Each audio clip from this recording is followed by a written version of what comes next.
Bismillahirrahmanirrahim. Assalamualaikum warahmatullahi wabarakatuh. Perkenalkan, nama saya Putri, Stambuk A1L1 19085, jurusan Pendidikan Kimia, Angkatan 2019, Universitas Halu Oleo Kendari. Sebelum melangkah lebih jauh pembahasan larutan penyangga, kita harus mengetahui apa itu larutan penyangga atau baper. Di sini larutan penyangga atau baper yaitu larutan yang mengandung campuran asam lemah dan basa konjugasinya atau sebaliknya.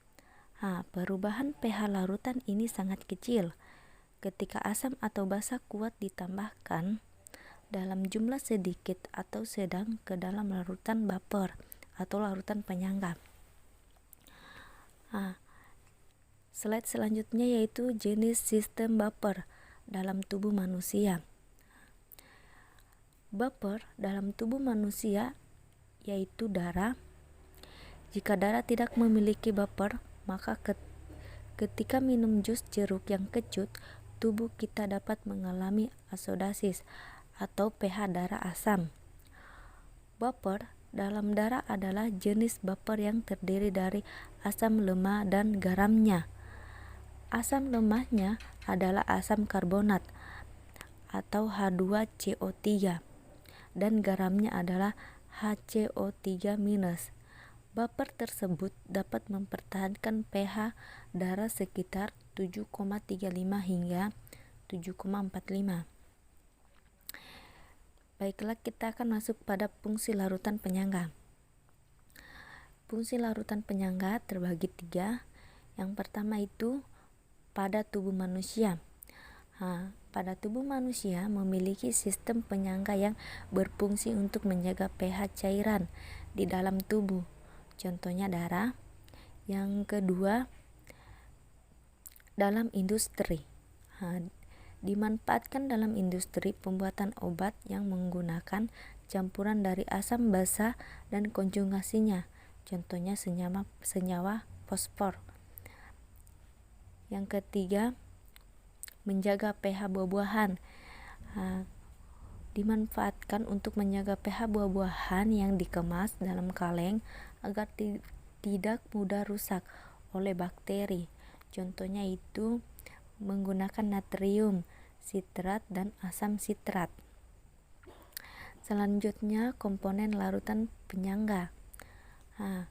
Komponen larutan penyangga di sini terbagi 2, yaitu larutan penyangga asam dan larutan penyangga basa, di mana larutan penyangga asam merupakan campuran asam lemah dengan basa konjugasinya. Larutan penyangga asam memiliki nilai pH kurang dari 7. Sementara larutan penyangga basa merupakan campuran basa lemah dan asam konjugasinya dan memiliki nilai pH lebih dari 7. Jika pH 7 atau tetap, maka nilai pH-nya netral. Selanjutnya, pengatur sistem keseimbangan asam basa. Di sini pengaturan keseimbangan ion hidrogen dalam beberapa hal sama dengan pengaturan ion-ion lain dalam tubuh. Sebagai contoh itu, untuk mencapai homeostatis harus ada keseimbangan antara asupan atau produksi ion hidrogen dan pembuangan ion hidrogen dari tubuh. Selanjutnya, sistem pernapasan.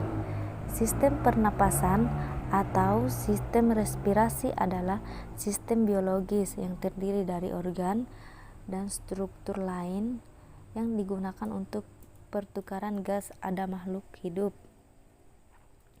Selanjutnya, sistem pengatur ginjal, di mana ginjal mengontrol pH tubuh dan mengontrol keseimbangan asam basa melalui pengaturan urin yang asam atau basa. Yang terakhir, peran mineral dalam tubuh, di mana mineral berperan penting dalam keseimbangan asam basa tubuh dan dengan juga mengatur pH darah dan cairan tubuh lainnya. Itulah tadi persentase yang saya bawakan. Lebih dan kurangnya mohon dimaafkan.